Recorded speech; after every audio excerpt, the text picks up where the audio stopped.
come to this happy place, welcome. Please stand clear of the doors. Por favor, manténganse alejados de las This here's puertas. a wild ride in the whiskers. When indescribable travel doors changes.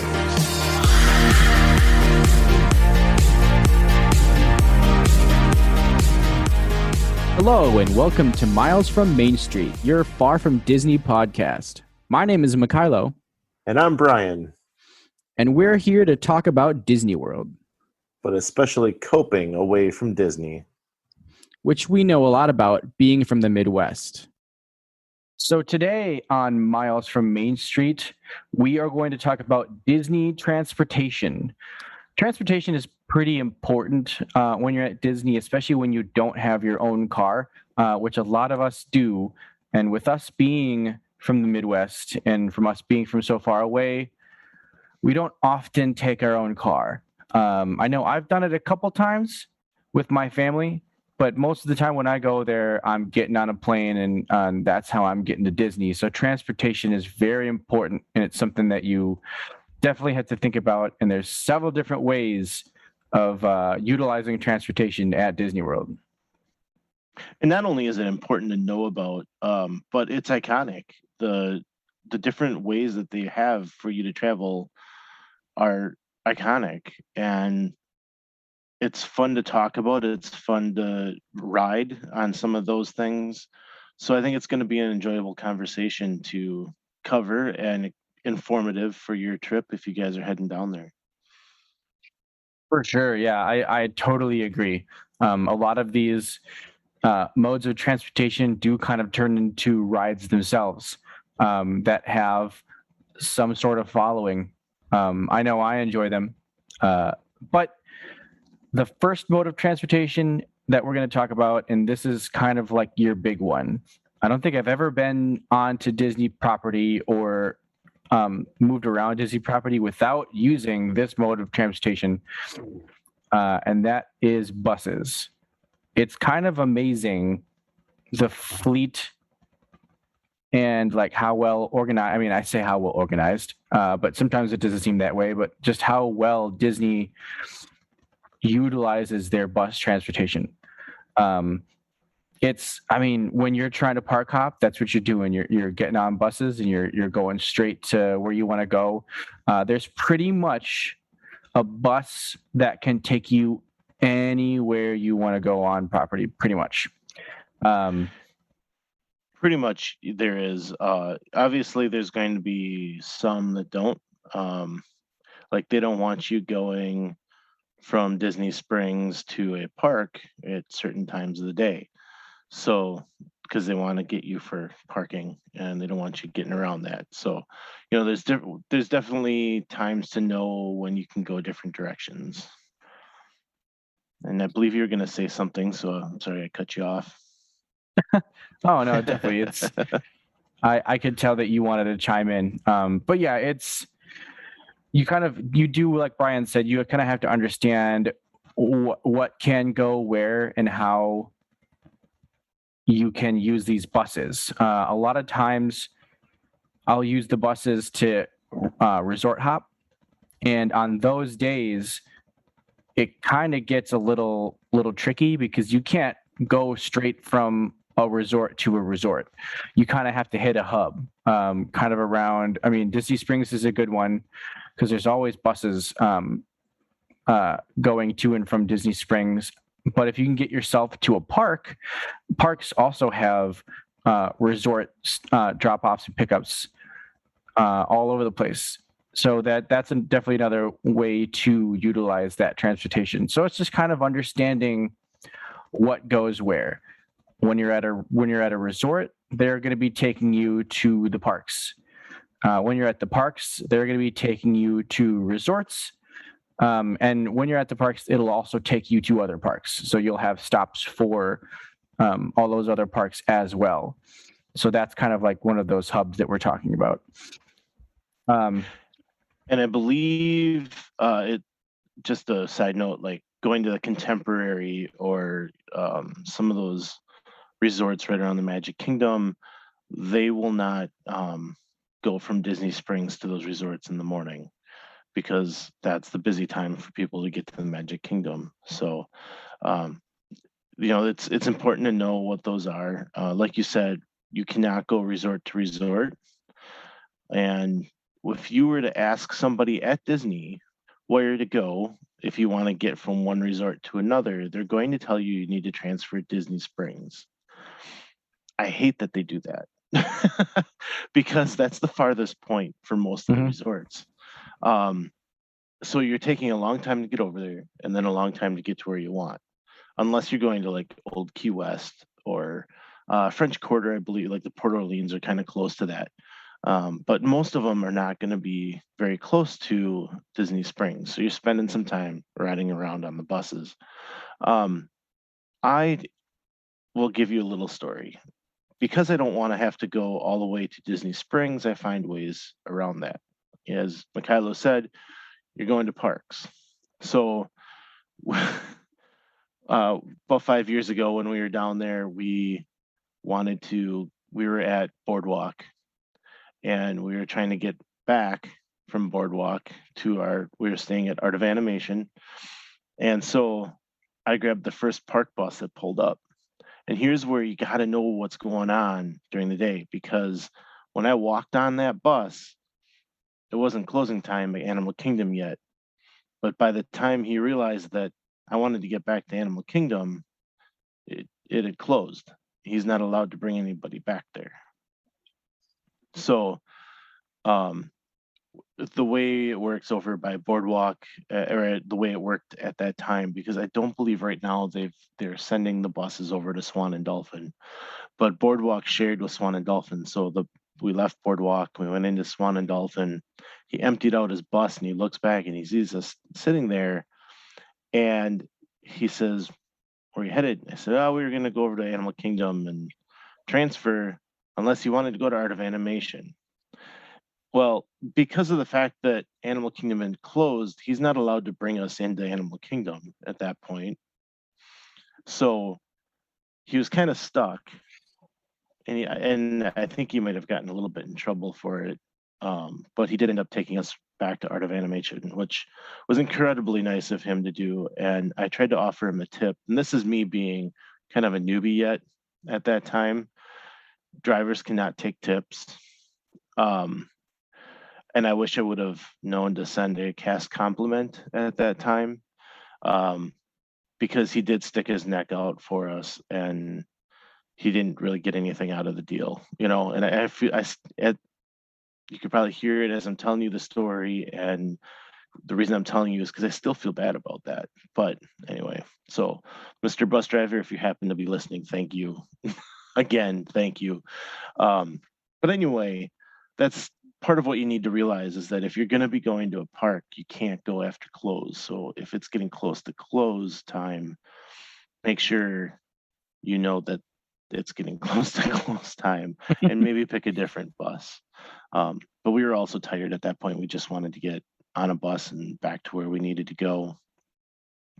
So yeah, and I have a story kind of like that too, and this just kind of shows how Brian felt bad about it, but I've always had pretty decent encounters with buses being flexible.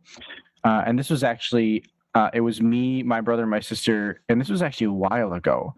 I think this was probably about like 4 or 5 trips ago, and we ended up hanging out. We do this all the time. We'll just suck as much Disney as we can out of the place, and so we'll just hang out at Disney Springs till basically nobody's at Disney Springs.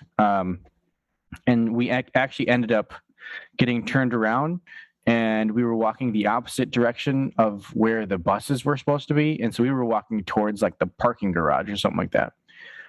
And we were just like out in the middle of this lot, and this bus just randomly finds us. He was like, "Hey, where you guys going?" We're like, we're looking for the buses. We need to get back to the All-Stars. And the guy was like, "Okay, cool, get on in." And so we got in, and he took us to the All-Stars, and he was super cool about it. And I think it was just because when the buses are out there, I think they're just meant to, like, if they see guests randomly around, like, come pick them up, because they don't want to leave anybody stranded. But again, I mean, I don't know what their official rules are about like picking people up and going to other resorts. But I do see that a lot where like all of a sudden a bus driver will change the resort that they're going to on their, they have a little screen. If you don't know, which it's possibly you don't, but with these buses, they have a screen up top, kind of like a regular bus that'll say where they're going. And most of the time, they're just kind of circling through like parks and a resort.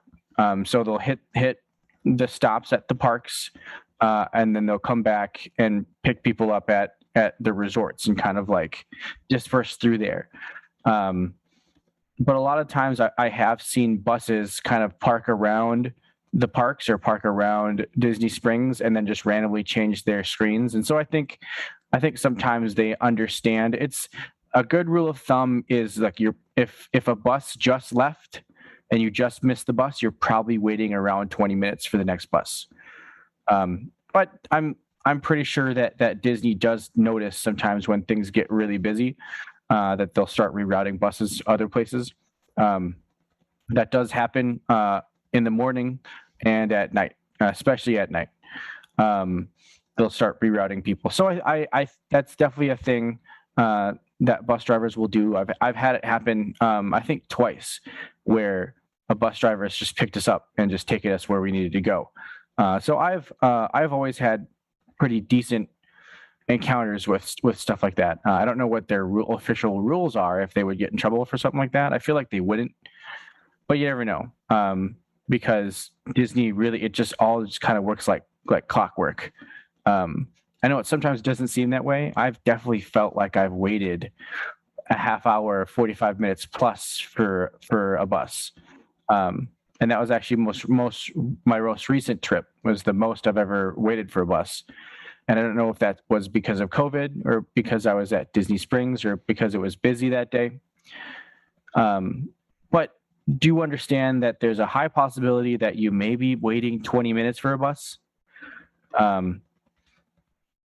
But usually if you have stuff planned out and you're coming from your resort, it shouldn't be an issue. They should be coming pretty regularly to come pick you up. And that's kind of one of the big reasons why I always say stay at the resorts, even though I just don't listen to myself this past trip and I stayed off property, because that makes it a lot more difficult because you have to walk yourself into Disney Springs to get onto a bus.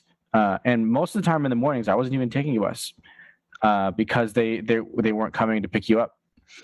So it definitely makes it a lot more difficult when you're staying off property to utilize the buses. But once you're on property and you're on the buses and you kind of understand that you have to make your way to those hubs to kind of get where you're going, and you understand the flow of where the buses are going to be taking you and where you can go from each stop, it's pretty easy to kind of maneuver yourself around.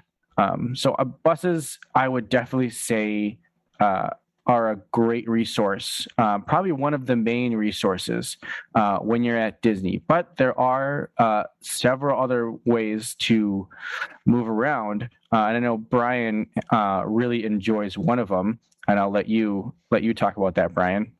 Oh, the monorail. I mean, this goes back to the whole iconic type stuff that we have for transportation.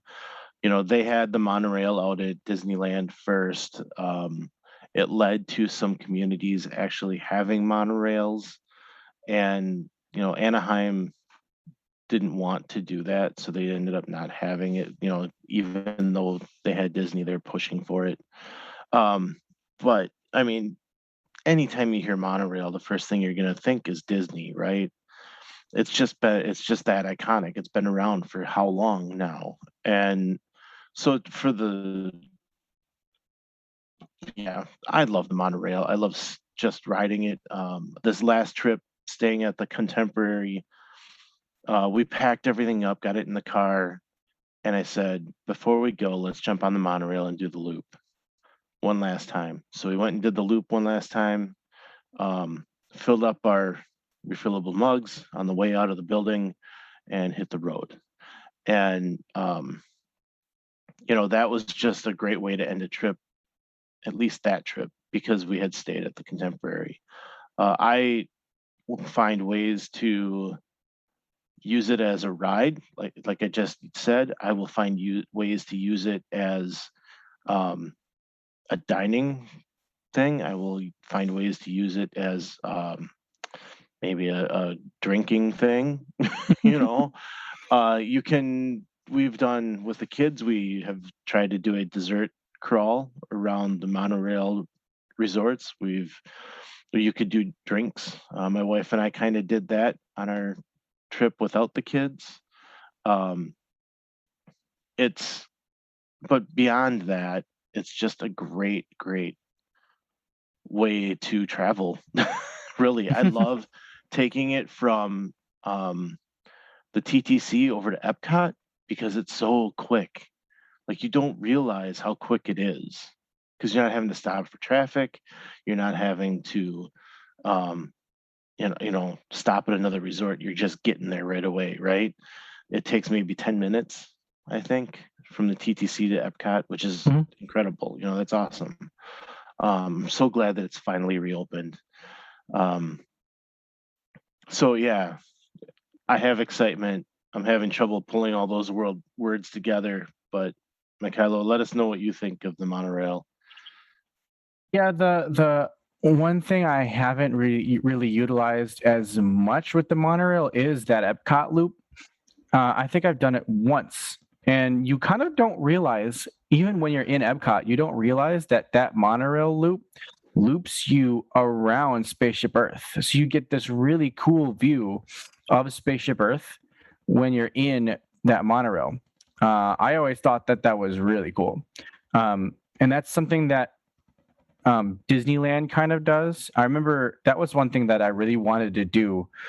Another thing about the monorail at Disneyland is it's super low. I don't know why they can I can literally, I think people have to duck sometimes when they go past it, but I could put my hand up and touch the monorail as I was walking past. So I don't know if that was they built it in the 50s or 60s type thing, but it's very low and it's a lot smaller than the Disney World version, but it also takes you into the park.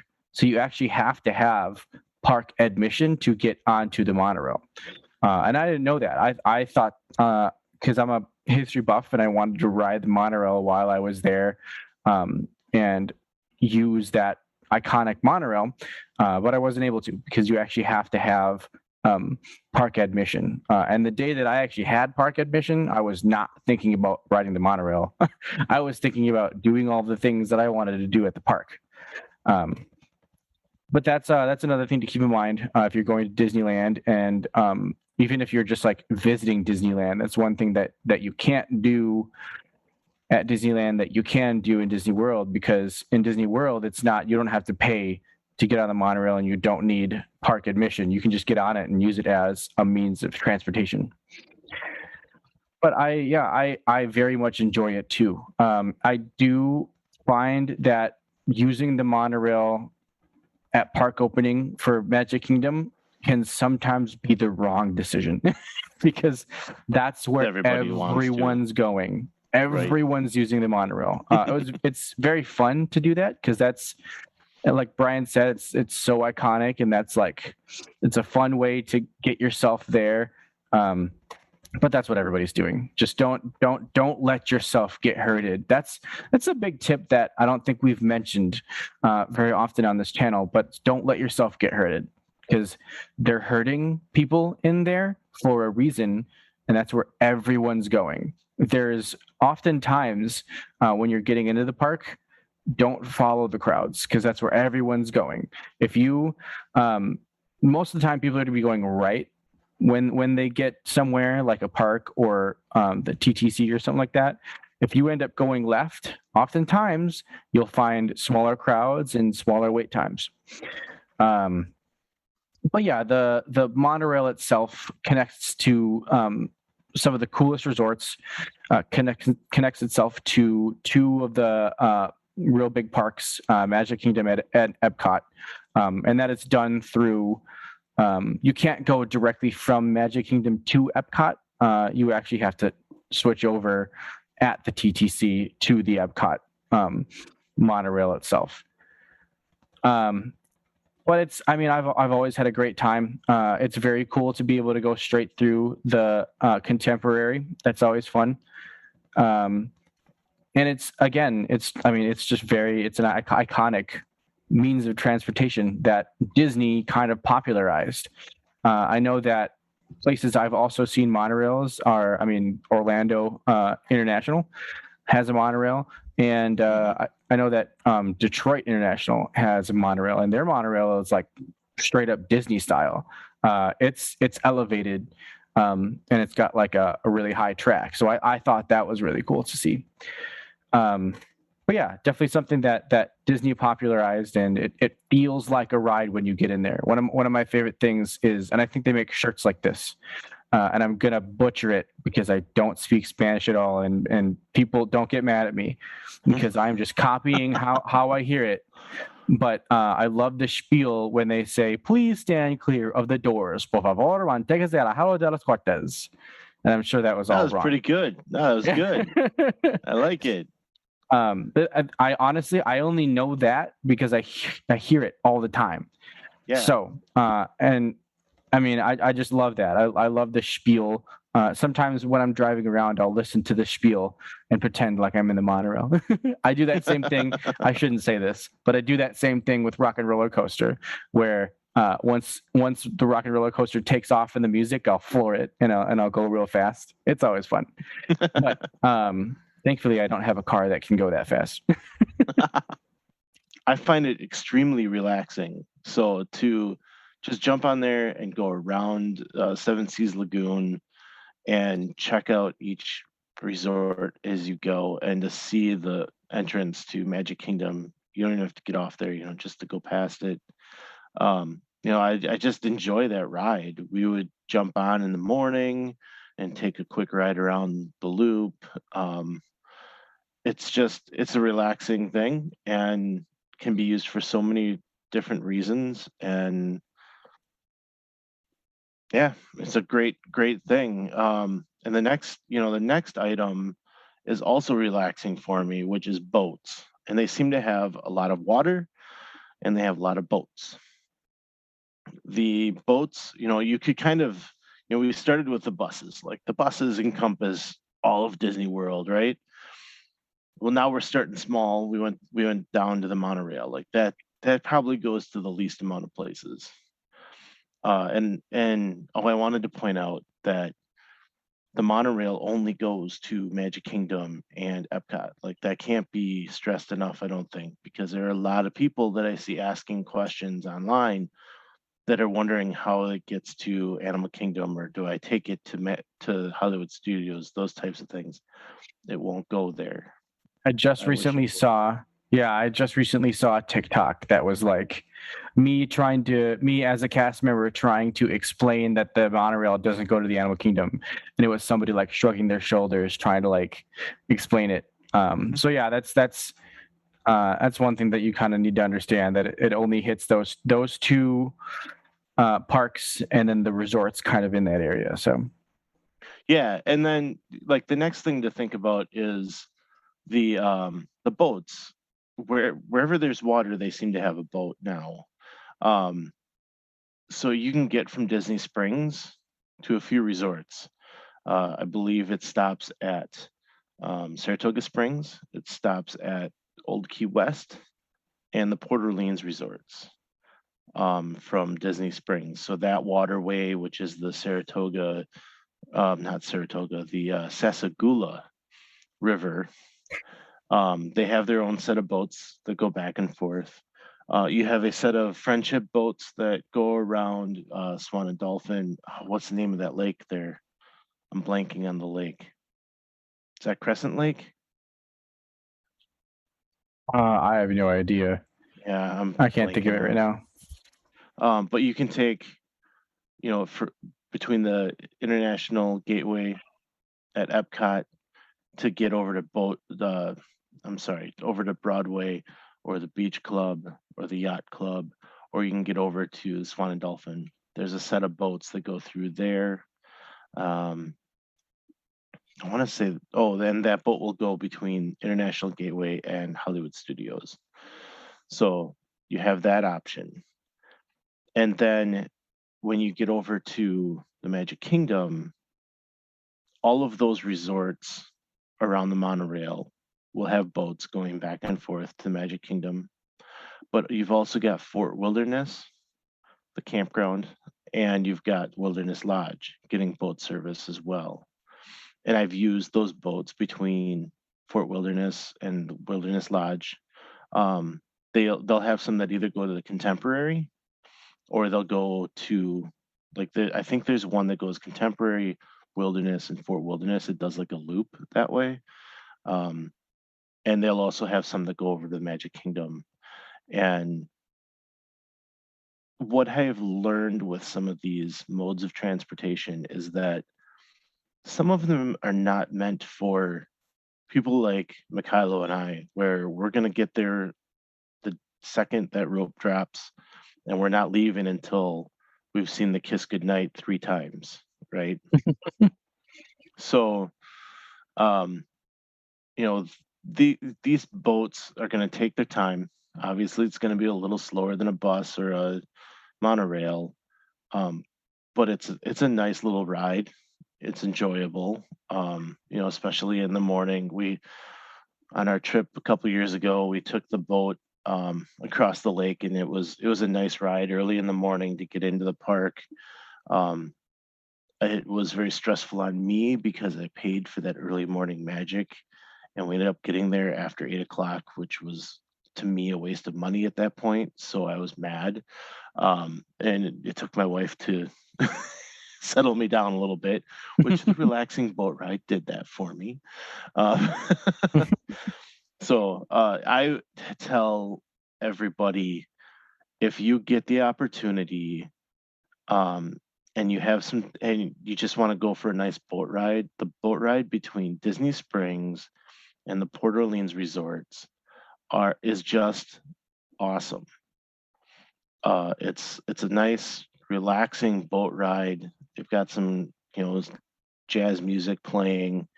My wife and I just kick back with we didn't have a drink in our hand. We just had sodas or something with us, but kick back and we just relaxed that whole ride. And then we walked around, toured the Port Orleans, and then we got back on the boat and went back over to Disney Springs. And it was just one of those moments that I was not expecting when we did it. And I tell everybody to do it if they can get a chance. So here, everybody that's listening, go do it. Port Orleans is opening in this month, the end of this month, right? I believe this weekend is when Riverside is opening, and 2 weeks later, the French Quarter will be opening. So I would fully expect those friendship boats would start running pretty close to that opening as well when we're in there. I have not heard anything either way, but yeah, definitely take advantage of those rides if you can. Yeah, that's very cool. I've only ever utilized boat transportation when I'm going from Magic Kingdom to Ticket and Transportation Center, and that kind of can be. Brian did mention that sometimes boat transportation can be slower.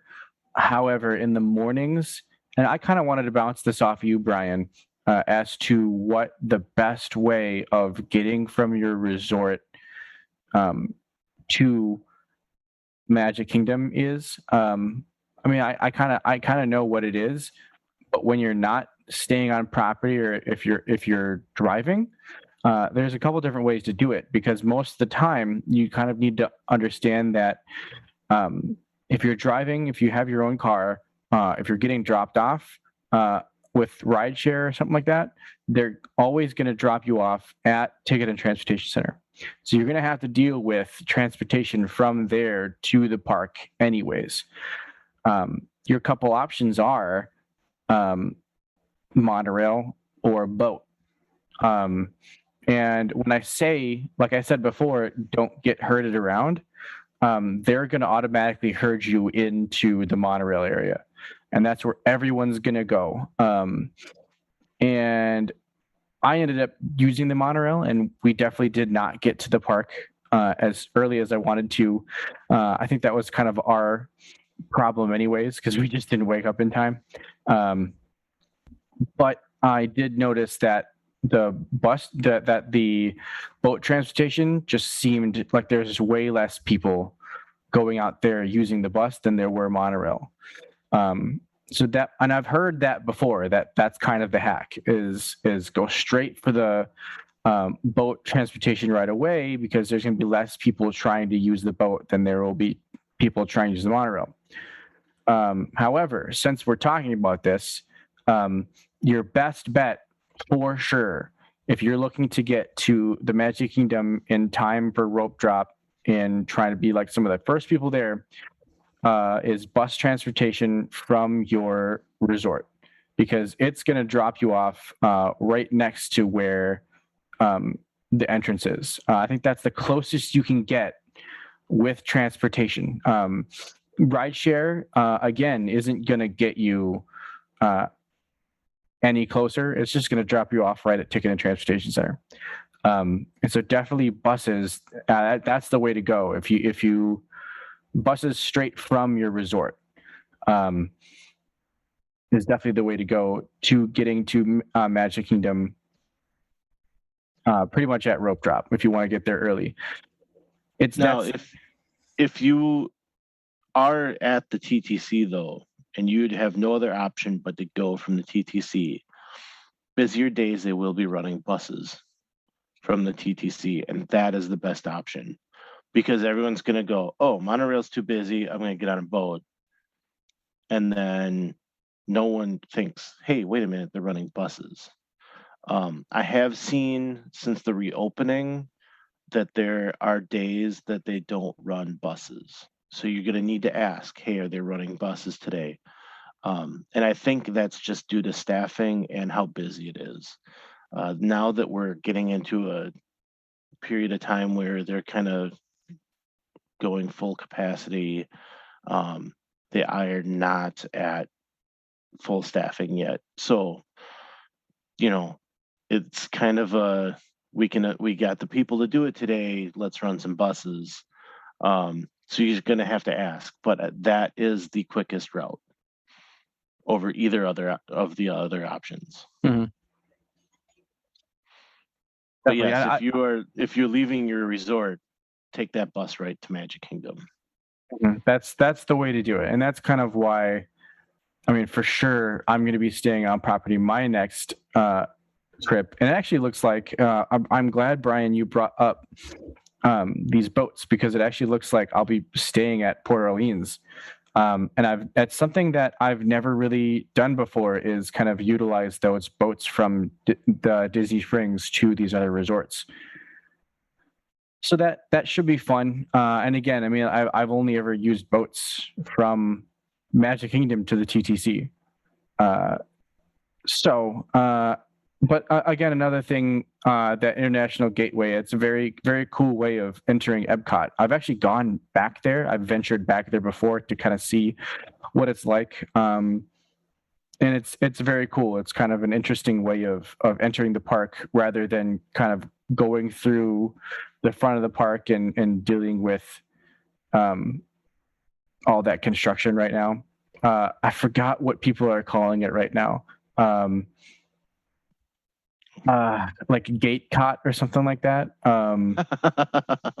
Because that's kind of like what's happening. It's not gate, it's something else. It's so funny. I think it was Disney Food Blog. She said it was like barrier cot or something like that. Something, because it's just, that's kind of what you're doing right now through Epcot. And so that might be kind of something to think about if you're going anytime soon, is if you want to utilize boat transportation, take that to Epcot, and then walk in from the back entrance. And so you're going to be walking in kind of around France, I think. So you're walking in back by where the countries are, which is honestly, I mean, especially right now, my favorite place in Epcot, anyways, is back there by the countries. I love being back there. So might be something to think about. I just Using had a that funny boat. thought about how busy the international gateway is going to be on October 1st. Yeah. Like, if you guys aren't aware, October 1st obviously is going to be the 50th anniversary, and the unaware part is Disney is celebrating it for 18 months. So everything they're doing on October 1st, they're doing October 2nd, they're doing July 2nd, they're going to be doing October 1st of 2022, you know. So you don't need to be there that day. Now, obviously, there are those of us that need to be there on that day and say they've done it and been there. Mhm. But with Remy's opening that day, Yeah. man, that entrance is gonna be nutso. Yeah. Yeah, that's going to And be crazy. I mean, and that brings us to the next piece of it too, though. Is Skyliner goes there, right? Yep. So that, that's bringing more people to that entrance than you ever had before, because you only had those few resorts back there that would use that entrance, and now the Skyliner is bringing in Caribbean Beach and Art of Animation and Pop Century, the Riviera, and so it's gonna get pretty packed there pretty quick, I think. That's interesting, an interesting thought. What is going to be better, going there, going in through the main entrance and trying to run your way through, because you're only going to have so many stanchions to get you through that international gateway. It's probably still better to go that way. Anyway.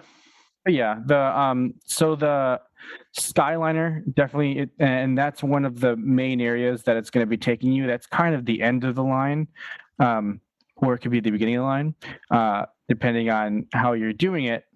But to kind of like go through everything, it starts at Pop Century Art of Animation.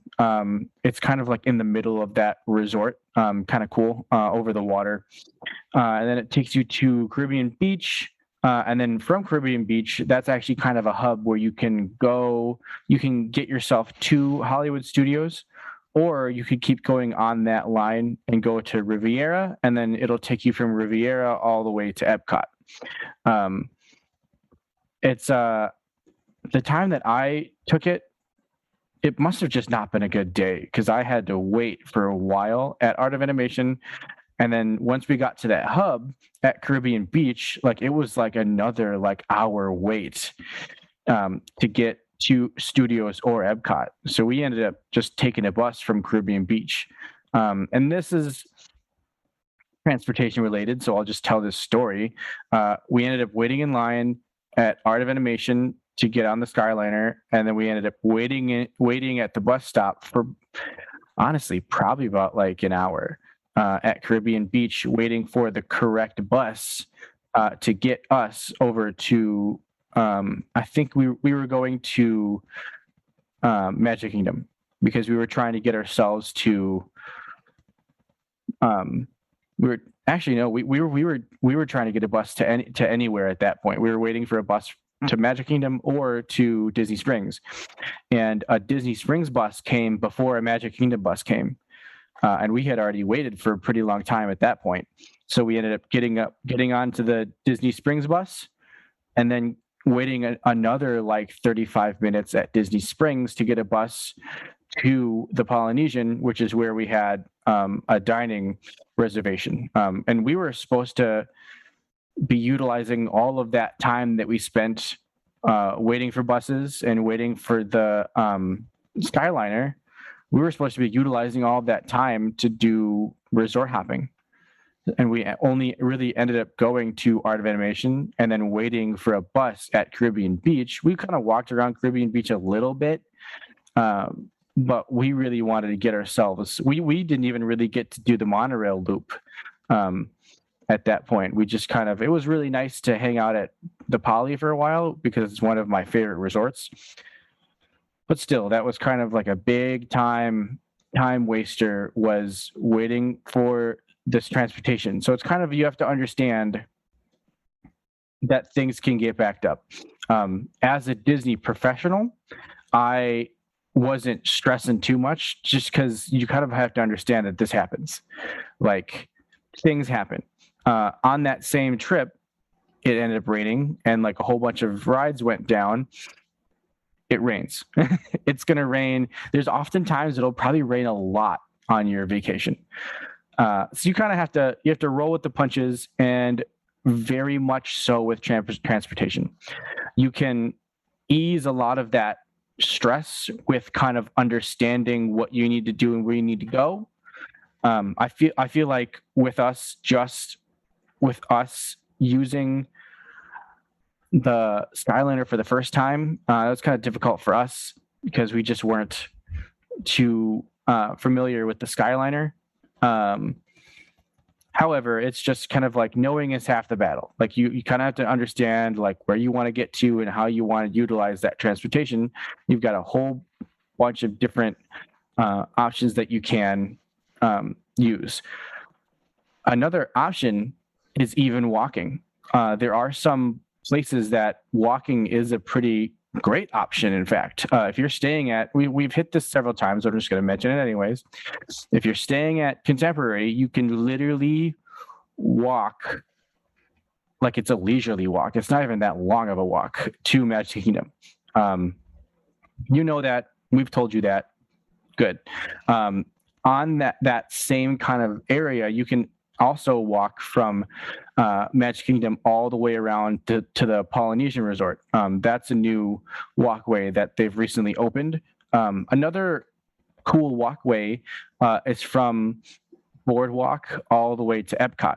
And that'll actually take you over to, again, the International Gateway. Kind of like the back area of Epcot.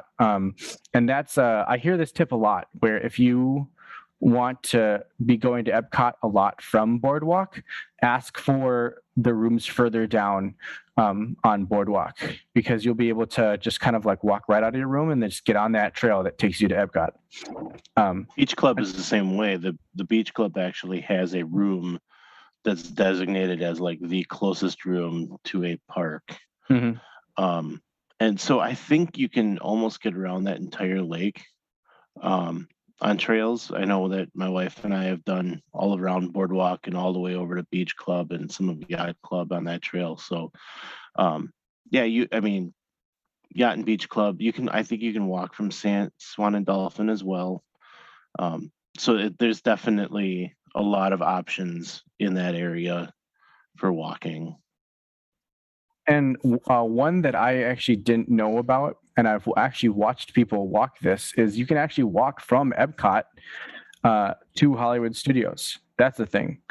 And so you're able to, and if you didn't know, those two resorts are actually they're pretty close together. They're almost back to back.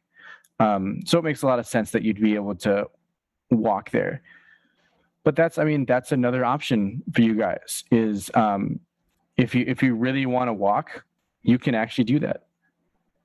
I laugh at some of these trails though, because like walking from Hollywood Studios to Epcot, that's a long walk. It's a good 20, 25-minute walk. Mm-hmm. Same thing with trying to walk from Magic Kingdom to the Polynesian. In the morning, sure, not a problem. I'll do that. But if I've been at the park all day and I've already put, 10 to 15 miles on, that walk doesn't sound so good.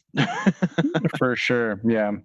So, it's great for some things, and, but again, maybe this goes back to some modes of transportation aren't meant for us open and closed type people, right?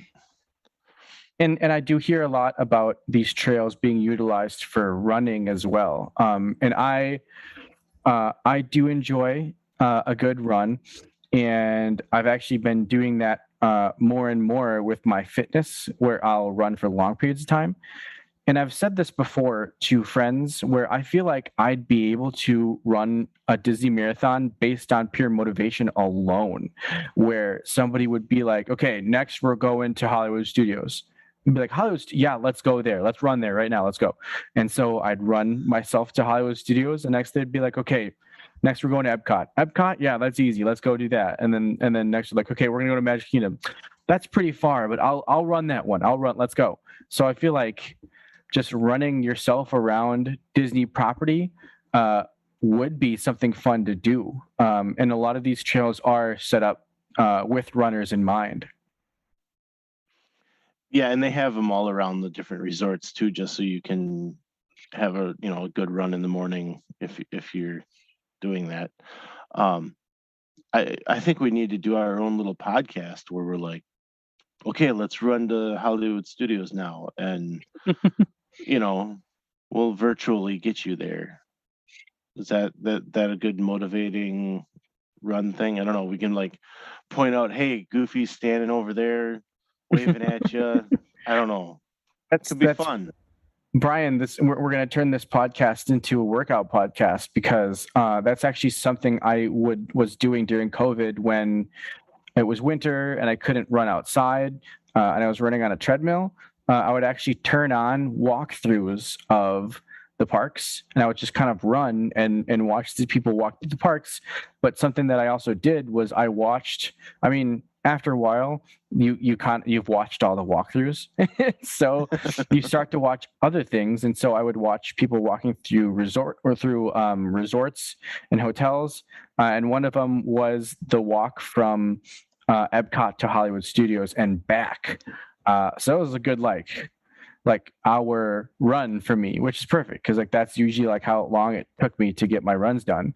But that is something that you can do at home, where if you want to really motivate yourself and you want to, if you don't want to just sit and watch somebody walk for an hour, you can get on a treadmill and just kind of run around and watch these walkthroughs. And it's actually, I use them educationally, because I had never known that a lot of these, I watched boardwalk walkthroughs, and they would take you to different areas. And it's kind of cool to watch these things and kind of see firsthand where you're going to be going and how you're going to be navigating all these areas. Because Disney is big.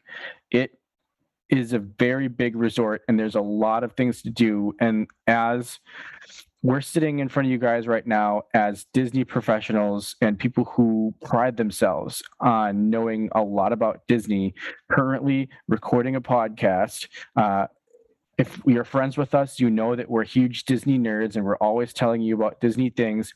We have merely scratched the surface of things you can do at Disney.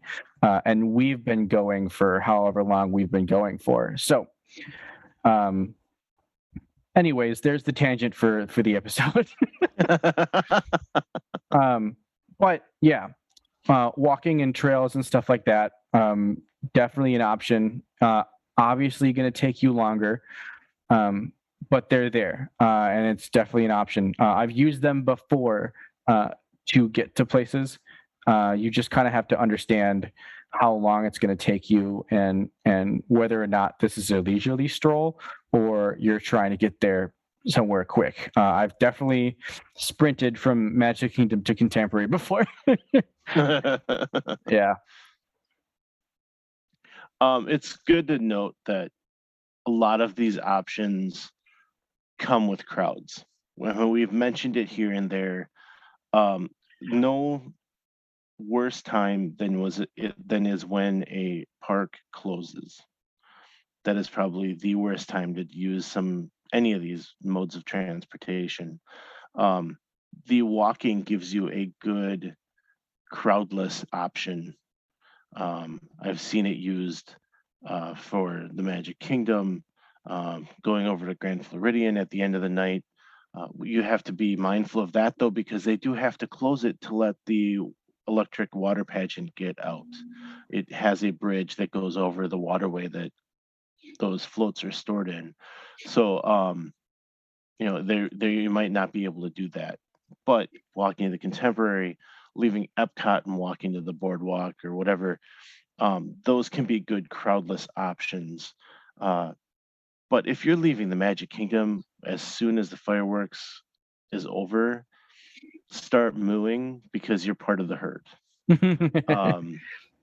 And Disney knows it's a problem. It's always been a problem.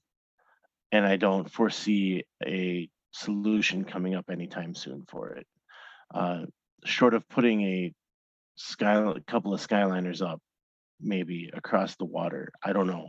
But you've got everyone that needs to get on a mode of transportation to get to the same exact point, and that becomes a problem. My hack is, if the park is still open after fireworks are done, go on a ride. Don't get out of there. Go on a ride. Go find something to do. Go grab a snack.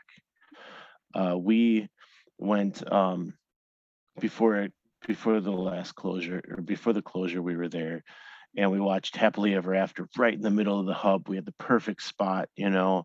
Loved it. Got crushed in with all the crowd. We're like dead center in the crowd, right? And the show gets over, and I said, "All right, guys, just chill." We waited 5 minutes. I'm not kidding. It was 5 minutes. That's it. Hub is empty. We make our way over to Space Mountain, 20-minute wait, ride Space Mountain, come out, and everyone's left the park at that point. Watch Kiss Goodnight, maybe grab something on the way out of the park, make our way out nice and easy. No crowds outside. So it's important to take your time when it's time to leave. Don't be the one that has to be the first one out of the park. Everybody says, "Oh, watch the fireworks from the TTC, watch the fireworks from Contemporary." I'm in the park. I'm going to watch them there. Why do you have to be in such a hurry to leave? One of the things they've been doing lately is that they close at 9:00, but they're doing fireworks at 9:15. Right? So go do some shopping. They're not going to tell you, no, we're not going to let you shop. Right? Go spend some time shopping. All you got to spend is maybe 20 minutes shopping, and the crowd's gone outside the park. Take your time. They're not going to kick you out. I've seen a lot of people work at being the last person in the park. Now, I'm not saying you have to do that, but, one person I saw post hanging out near the front of the park and said, "How many people are left in the park?" And they looked at her and said, "It's you." Can you, they didn't say it, but they're thinking, "Can you please leave?" And she sat down on Main Street, took some pictures, and then left. There's nobody there. And they're going to get you back to your resort, whether it's getting you a taxi or bringing you your own bus, whatever they have to do, they're going to get you back.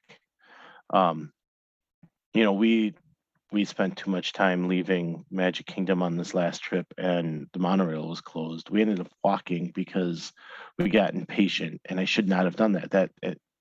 Right now, right? I'm not taking my own advice, right? I got impatient trying to find out where a bus would be, and the only reason I was looking for a bus to get to the Contemporary is because we had someone that was having trouble walking at that point, and we ended up having to walk it anyway because we just got impatient and wanted to get back. But they definitely will have a bus take you to the Contemporary if that's what you need, after the monorail is closed. So Disney is very accommodating as long as you're nice to them too. But yeah, I just wanted to make sure that I got that out there, that transportation will be busy, but if you take your time, it doesn't have to be. And that's just kind of like a hack in general for Disney, is they're not going to kick you out. I mean, eventually they'll usher you out, Epcot is one of the ones that will close from back to front.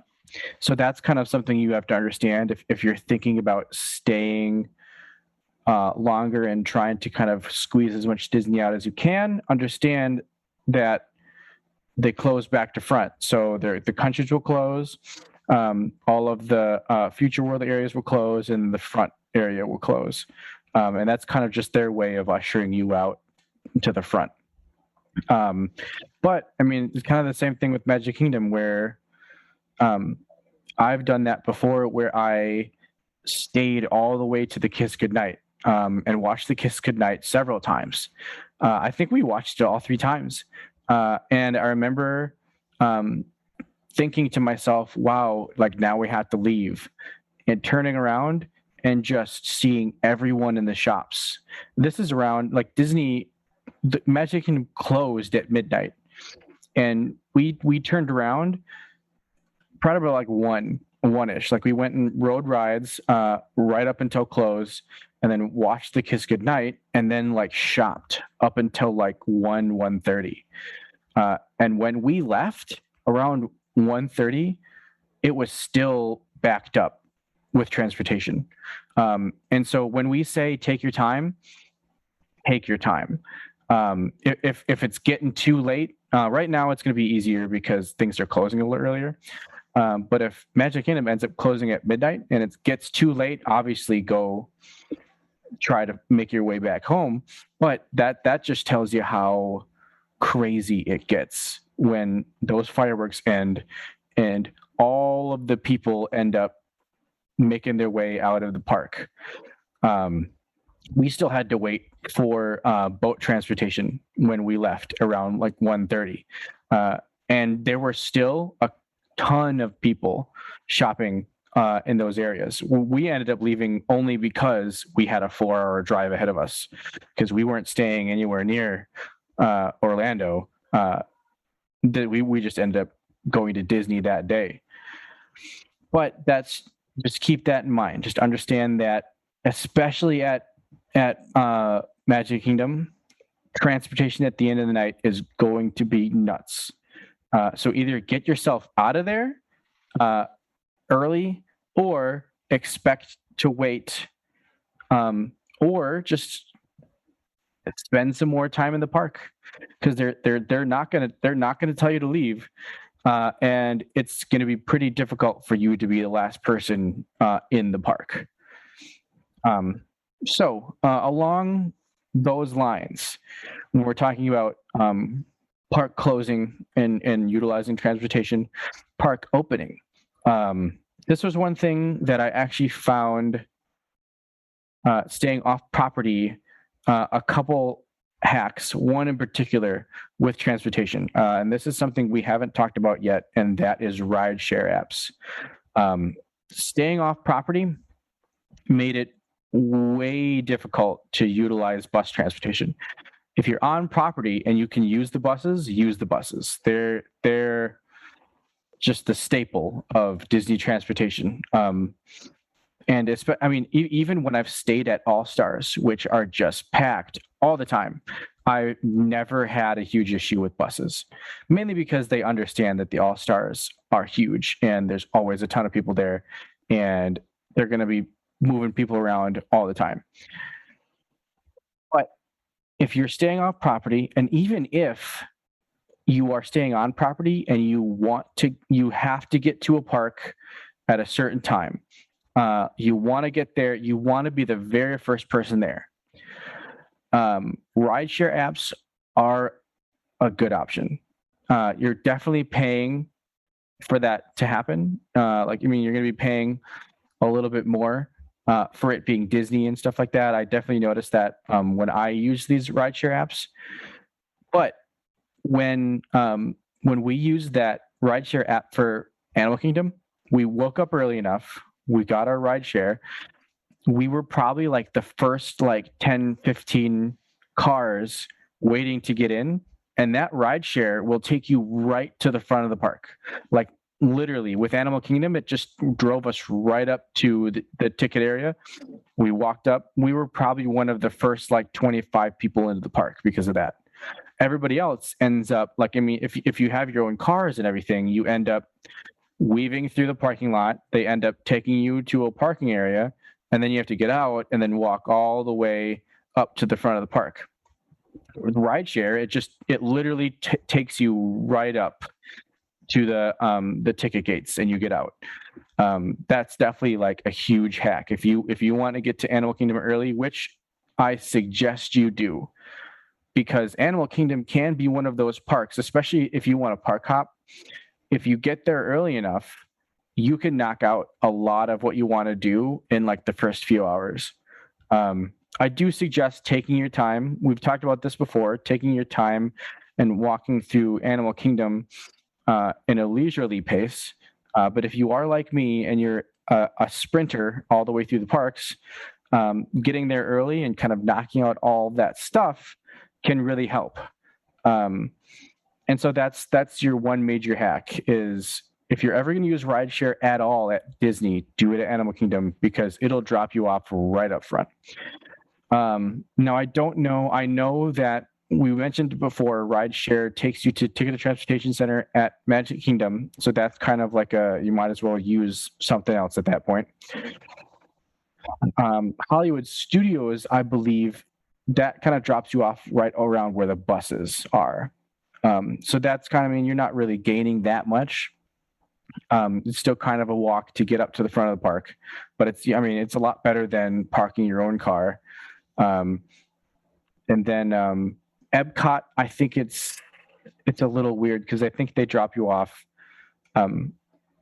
further outside where the parking area is. So it's really only a huge hack, and it's really only like a huge time saver with Animal Kingdom. All the other places you kind of get dropped off around the same areas as like the buses and everybody else. But the cool thing about rideshare is that you can do it whenever you want. You don't have to, the buses themselves will start 45 minutes before park opens. And that's each park individually, I believe, not any park. So 45 minutes before the park that you want to go to opens, that's when bus transportation starts. If you think that you need to get yourself there before then, you would have to, I don't even think there is any other option other than rideshare to get yourself out there earlier than that. If you're staying on property, 4 to 5 minutes should be enough.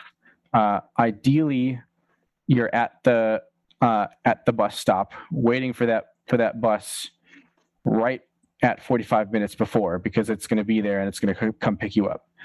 If not, you may be waiting 20 minutes, and then that's still kind of getting you there fairly early. But rideshare, I had very good experience with it when staying off property, and it's almost, I think we used it almost every morning when we were off property to get ourselves to the parks in the morning. Magic Kingdom was kind of a miss for us, although I put that on us, not the transportation.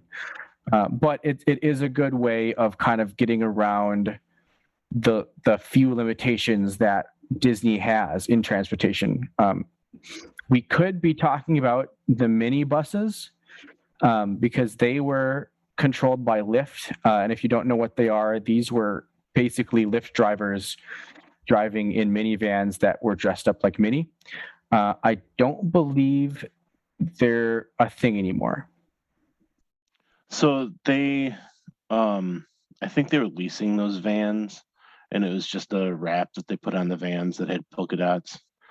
I had heard some rumors that they were being sold on some car lots in Florida and other places. But yeah, they were actual cast members that were driving them, but they used Lyft's infrastructure, if you want to call it, on their app to be able to book them. That was part of my frustration when we took the boat to Magic Kingdom that morning, was that I had meant to grab a minivan, but for some reason thought we'd be okay on the boat. And I made another mistake by waiting for the actual Magic Kingdom boat instead of taking the one to Contemporary and walking, which compounded my frustration. But yeah, the minivans, I've heard there's some training going on, or that at least we had heard it at one time.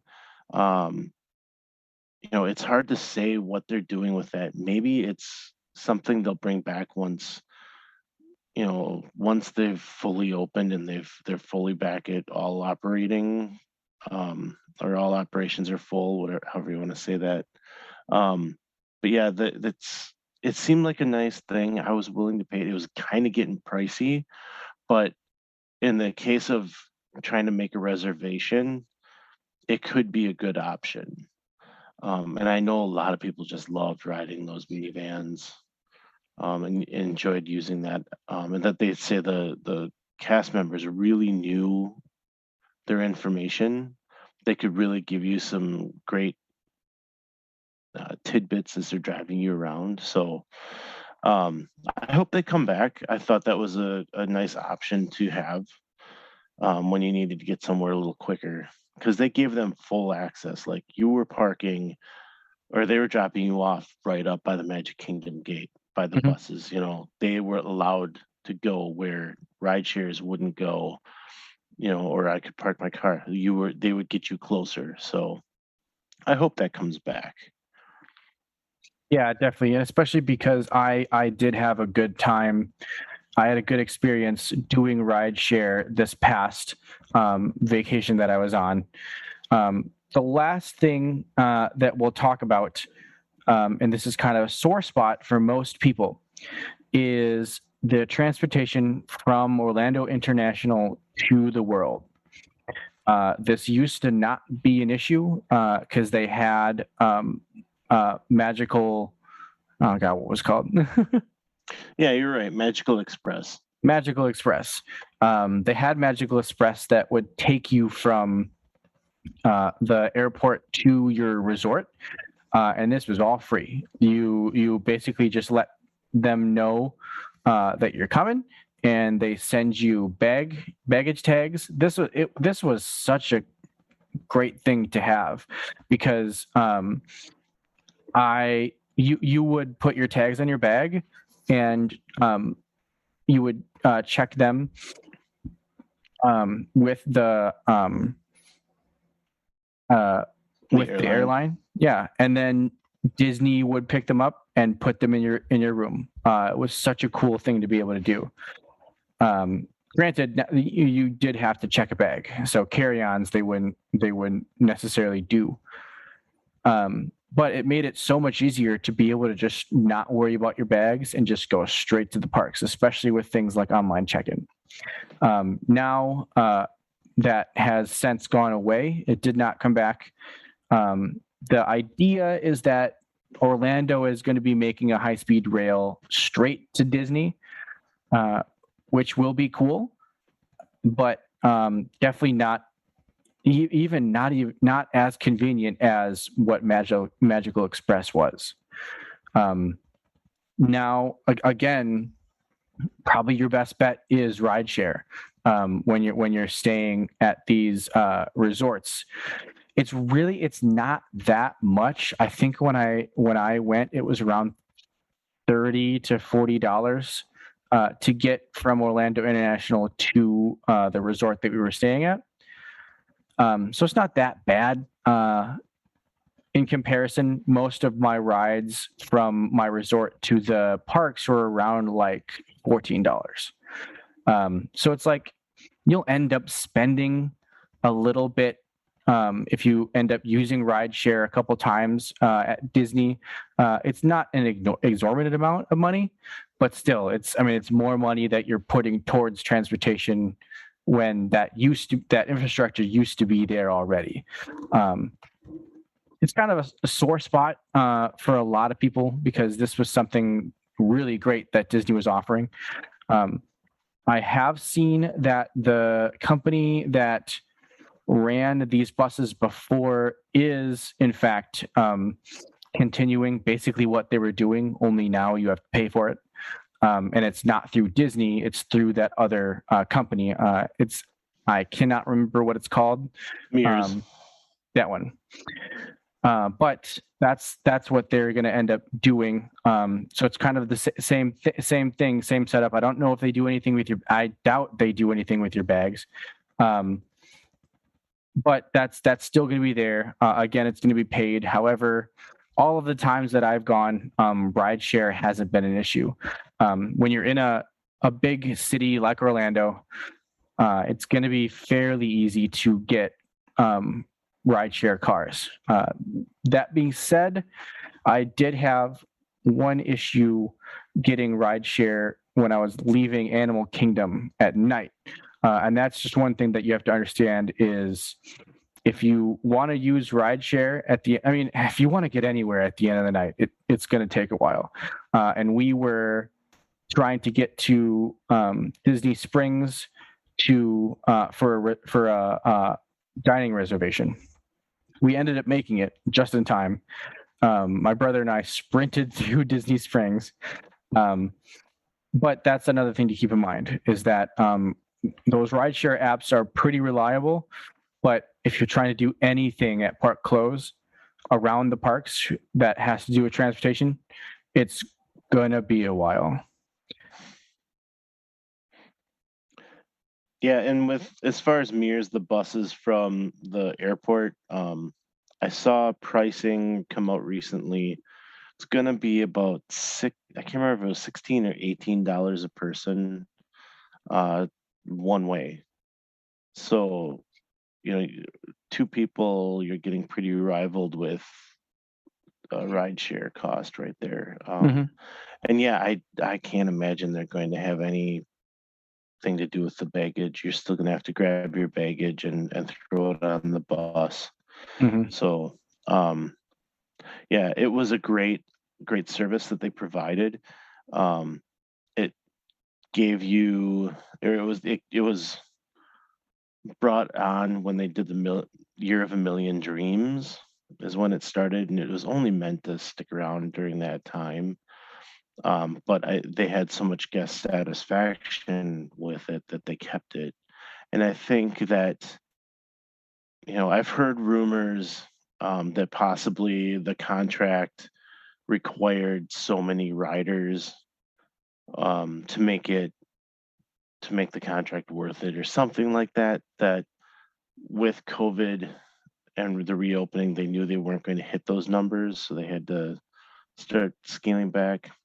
That's something I heard. Another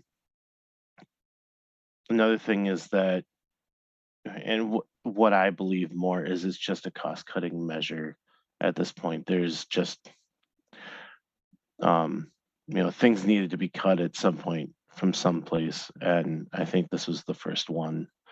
And I know that it's a sore subject, but there are a lot of people that don't know that they had this was even out there, so they're gonna be fine.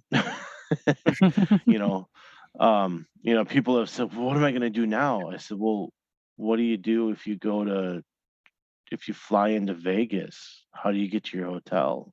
Yeah. It's the same thing. It's just because we know of something, it's just sucks, Yeah. It's too bad they're getting rid of it. Hopefully they'll come back with something down the line like it. You never know. No good idea dies at Disney, right? It's just put it on the shelf for a while. But let us know what you guys are thinking about transportation. What pain points have you experienced? What joys have you experienced? I really like those boat rides. Let us know what you like about transportation, or like I said, those pain points. What don't you like? Join us out on Facebook in the community.